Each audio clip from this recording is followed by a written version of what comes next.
Hi, good afternoon, everyone. I would like to thank the Malaysian Regional Anesthesia Society for inviting me to share my experience and thoughts for regional anesthesia for breast surgery. Okay, I have no conflict of interest to declare. I work in Changi General Hospital. Okay, so the outline of my talk will include breast surgery. Mainly, I will concentrate on oncology, oncoplastic surgery. We will talk a lot about anatomy, because I think that is vital in deciding blocks and how do we do it, and all the controversy regarding nomenclature and planes and blocks. Then I'll share a little bit about my own personal practice and a little bit of evidence and summary. Okay, breast surgery. Most common indication at the moment will be for breast cancer.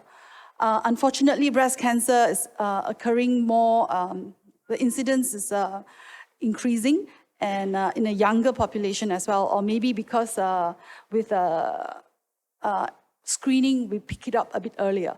Other non-cancer surgeries would include breast lump removal, fibroadenoma, abscess drainage, and of course, cosmetic surgery, which may not be as popular in this part of our world. Maybe not in Korea. Maybe in Korea it's very popular, but in our part of the world, maybe not. So my talk I will concentrate mainly on oncology and oncoplastics. So both of these types of surgery may or may not have sentinel lymph node excision and may or may not have axillary clearance. This sentinel lymph node excision and axillary clearance will have an impact on the choice of regional anesthesia that we choose for our patients. So, okay, breast cancer is the second cause of cancer death in women after lung cancer. Like I said, it has been increasing in incidence. It accounts for 25% of cancer in women. Prognosis and treatment is very dependent on histology and molecular type.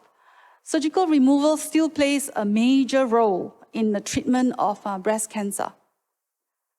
Okay, these are the incidence for the Singapore women population from the National Cancer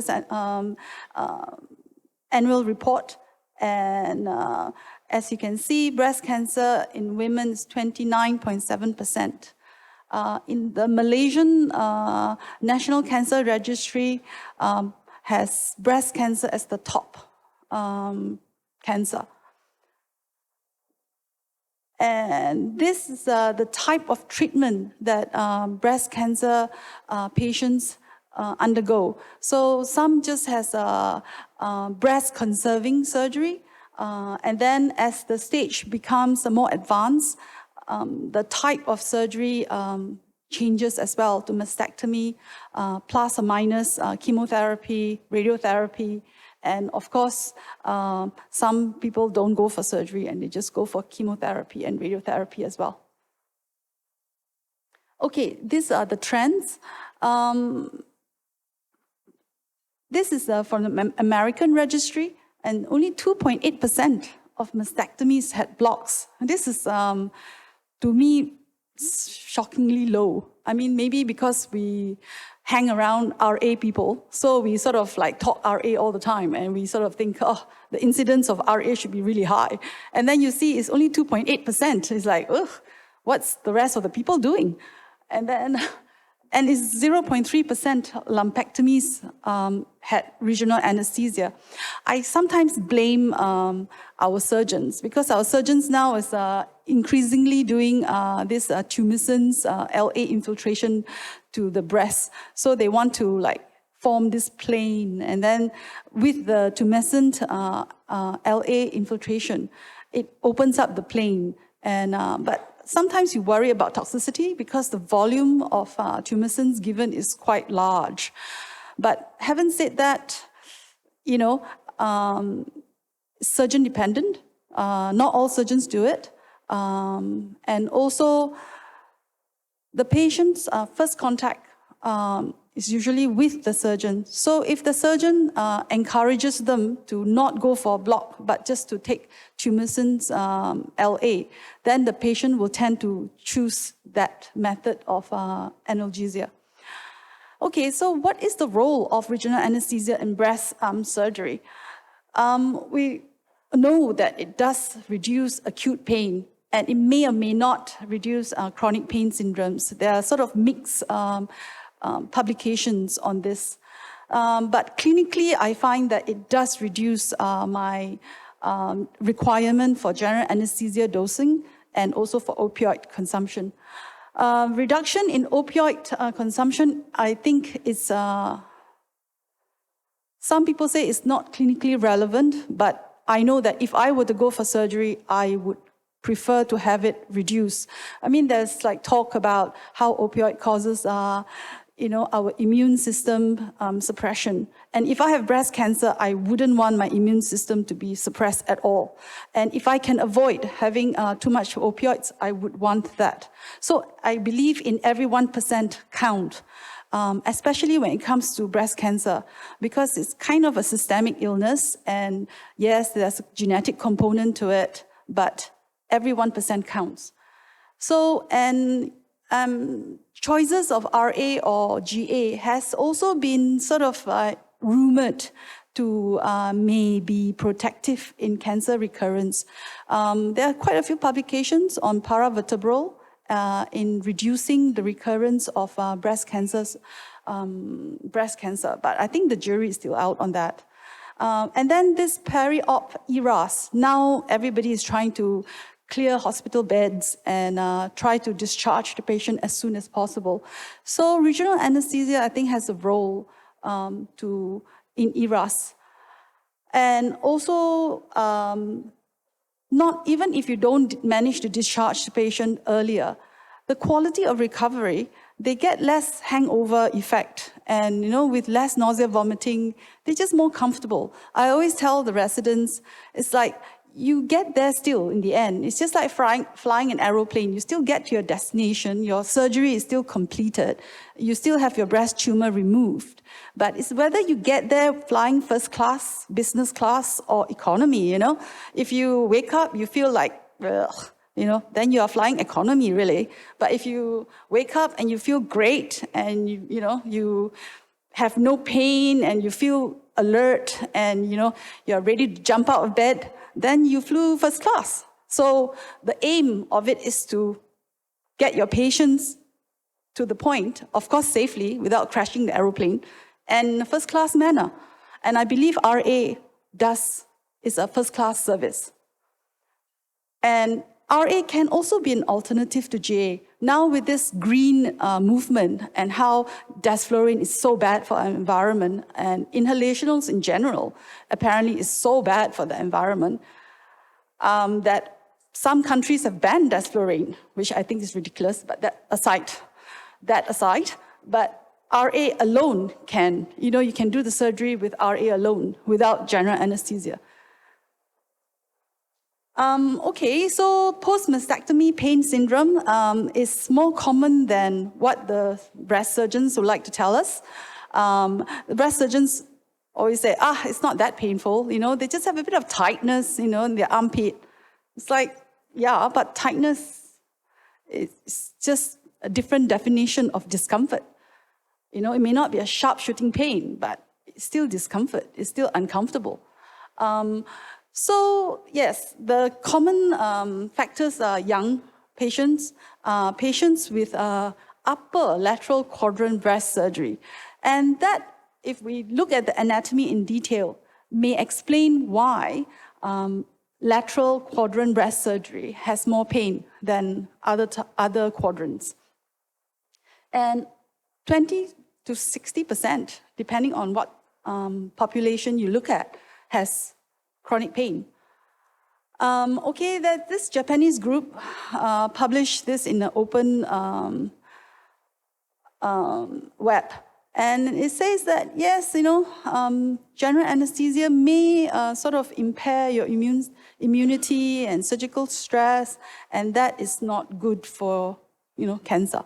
And it says that regional anesthesia with IV, TIVA, may show a slight improvement, but I don't think they have enough evidence to support this. But there is just this rumor. So like I said, if I have breast cancer, I would want every 1% to help and not, have that, oh dear, I still have a lot to go through. And so, like I said, I will only concentrate on minor and major oncoplastic surgeries. These are considered minor oncoplastic surgeries where they just remove a little bit of fat and tissue from next to the breast and, try and reshape the breast, but it's still subcutaneous tissue. These are more major oncoplastic surgeries where they actually remove muscles with or without the neurovascular connection, and it may be free flap or it may be rotated, but they can remove it from the abdomen, from the gluteus, from the thigh, anterior, posterior, and so this will affect how you plan and do your regional anesthesia. So traditionally, we looked at it as superficial. So the gland is considered superficial. So if it's superficial, we just think, okay, the intercostal nerves only are required to be blocked. And if you do deep, then you do, like if muscle are involved, the pec major, pec minor muscles are involved, and axillary lymph nodes are involved, then you may need to do pectoral nerves blockade and maybe long thoracic and the medial cutaneous nerve of the arm, and also the intercostal brachialis. Intercostal brachialis is actually intercostal. It's a lateral branch of the second intercostal. So I would consider medial intercostal brachialis as part of intercostal from now on. Okay, so another way of looking at it is quadrants of lumpectomies. So if it's the medial quadrant, what nerves needs to be blocked? You need to block the anterior cutaneous branches of the intercostal. Depending on which quadrant, then you use your cutaneous innervation to decide how many levels you need to block it. And if it's in the lateral quadrant, you can just get away with the anterolateral blockade because it will cover all the intercostal nerves and also the long thoracic, thoracodorsal, and maybe even some lateral and medial pectoral nerves. So this is just another way of looking at available blockade. So if you do a paraspinal block, you will basically cover the entire intercostal. So you don't have to worry about the anterior cutaneous branch or the lateral cutaneous branch because basically all of it is covered. And if you do it at high enough, at T1, because of the extensive spread, you might even spread to the cervical region and cover superficial cervical plexus and cervical plexus. Maybe analgesia only, but it doesn't cover motor blockade. So it doesn't give you like a weak arm.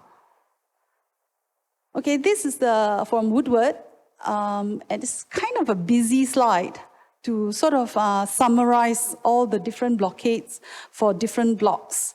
So it depends on, after discussion with the surgeon, depends on which area is needed, you then plan your regional accordingly. This is another summary slide. So it divides it to anatomical, innervation, and then the different types and what different types of blocks block what different nerves and block what different quadrant and different muscle group. So these are just part of, summary. This is another summary slide drawn by Dr. Vishal Uppal. It just sort of divides anterior, anterolateral, and paraspinal. Another one. Okay, so if you do lymph node dissection, whether they only do sentinel lymph nodes, which is considered superficial, you don't need to worry about the medial cutaneous or intercostal brachialis. You just have to do the intercostal nerves for that. Okay, if they do mastectomy and implants, then you have more muscle involvement, you will need to cover PAX 1, PAX 2, and serratus anterior. So the innervation of breasts can be from C3 to T1, to T7, sorry. So it's quite extensive. So if your block doesn't work, it may not be because you did not give a block, but maybe because you haven't covered the entire area that is required. So you have to think about that. This is PAX 1, which is between PAC major and PAC minor, and PAX 2, between PAC minor and serratus, superficial to the serratus. So, and this is to block the cutaneous, anterior cutaneous branches of the intercostal. So, people who practice this, practices it because they do just the serratus plain block or pecto serratus blocks, because you don't, if you block paraspinal, you don't need to block this because it's covered. Okay, these are some of the paraspinal blockade. It's all just nomenclature, but it's basically around the ESP. It's just whether you're on the ESP on the laminar, ESP on the transverse process, or ESP closer to the scapula. But to me, they're all the same. So I don't like to call them all these different things. I think it just gives anesthetists publication rights and, you know, naming the planes, but it's basically a plain block. So paraspinal, like I said, you can do it in the transverse manner, which is what I started out doing as with the ultrasound. Without the ultrasound, we used to do the old-fashioned method. Remember how we used to do the old-fashioned method? We just measure 2.5 centimeters away from the spinous processes, hit the transverse process, and then walk 1 mm to 2 mm, and then give, which is what is described by Dr. Pawar as a mid-transverse process block. But to me, is no different than the traditional paravertebral block. Okay, so then there's also talk about GA versus RA only. So Dr. Pawar is also the other guy who likes to talk about this RA only with sedation. Now we don't just talk about pain now to measure how effective our RA. We talk about, we don't just sort of say, oh, patient's vitals are stable, discharge the patient and everything is hunky-dory. Now we have to talk about patient satisfaction, patient's cognition, whether they are awake and alert, or whether they are like gaga, and psychologically, emotionally, whether they are happy, they are satisfied. And so we don't just talk about pain scores and nausea vomiting anymore. And we talk about functional activities, whether they are able to sit up and lift up their arm and stuff like that. And so quality of recovery is the in word now to use for measuring our effectiveness of block. We are at a higher level of block now. We are no longer killing our patients off in the olden days, so where we are just happy if our patient's alive. Like I said, nowadays we want to arrive as first class, not just in the economy class. So quality of recovery is one way of measuring our block.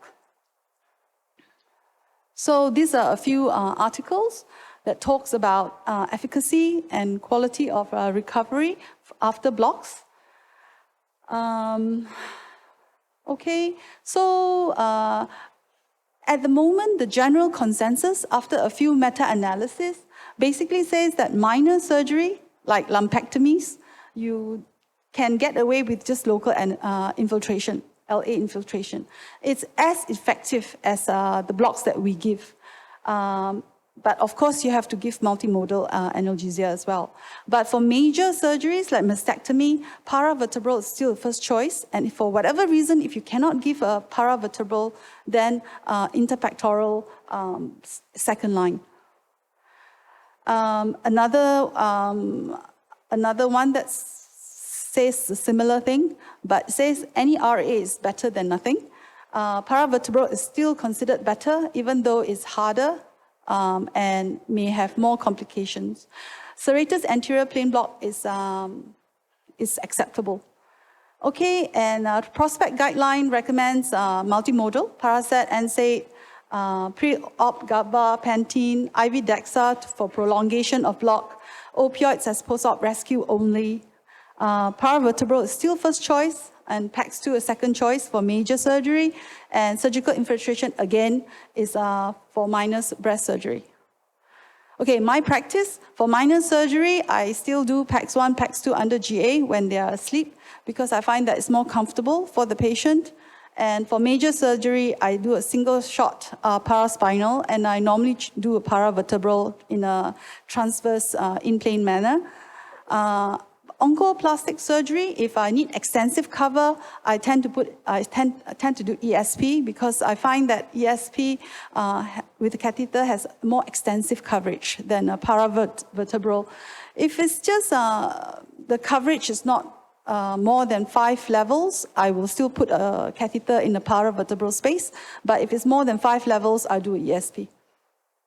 Okay, so pro of paraspinal, the role of sympathetic chain. Sympathetic chain is only at the back. So if you block the sympathetic chain, your block may be prolonged. But in the breast surgery, it may not be so significant, only in the abdominal surgery where you have sympathetic involvement of the parietal and peritoneal cavity that you might see a more significant difference. It is extensive. If you do an ESP or paraspinal block, it can block 10 levels. Innervation of the brachial plexus is controversial. May or may not be required, but if you block in ESP at T1, T2, it may spread to the cervical region and cover that as well. Long thoracic, thoracodorsal, medial cutaneous nerve, like I said, may be covered if you do it high enough in the T1, T2 region. It allows catheter placement away from the surgical site so that your surgical colleague won't be so anxious about your LA contaminating their stuff. And it has motor sparing, and it has no hypotension. The con of it is you need to position the patient. It can be quite uncomfortable. Some patients don't like it. In America, apparently, they give so much sedation, the patient is almost G8. Yeah. And you need people who know how to do it, Okay, so this is a slide. Okay, so this is at T2, T1. Is it playing?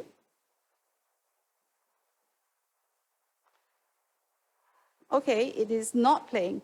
So I was going to show you this, the video of it. All right, it's not playing. Oh, that. Okay, so that is, I routinely use the Tuhi needle because I like the fact that I can direct my catheter. Okay, that is another one. I think this just shows the injection of LA. So this is on top of transverse process, T1. And you can see okay, this is another video of a lady with oncoplastic surgery. And this is another one with a catheter insertion of the same patient. So I'm not very good at editing my video, so I chopped it up in many, many videos. Okay, so after you open up the plane, we insert the catheter, and you can see the movement at the tip of the catheter, of the needle, where the catheters goes in. Okay, and we are almost done. Okay, this is how I normally do it. So I normally do it as a sagittal plane. And I will inject the first target into as close to the paravertebral space as I can. I will give 3 to 4 mils of LA. Then I will remove the needle, not entirely, but I'll redirect it to a second mid-transverse process, and again inject 2 to 3 mils of LA. And then finally, I will open up the ESP space, and I will insert my catheter in above the transverse processes. Because if you insert your catheter in the mid-transverse processes, the spread won't be extensive. You will only be able to cover 1 or 2 levels.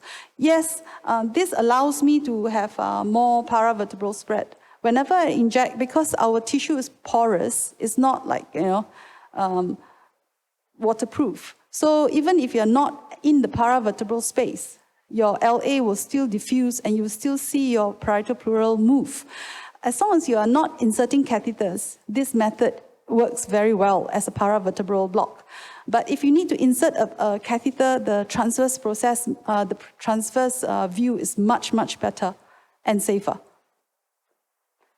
Okay, so normally once I've inserted my ESP catheter, I like to bolus them. Depending on the extensive spread that I need, it may go up to 15 mils every 2 hours. If the levels are not very extensive, I use 10 mils every 1 hour. If it's very few levels, I normally don't do ESP, I will do a paravert. Okay, and the other advantage of erector spinae is that more people can do it. Even residents can, most people can do it. That's it.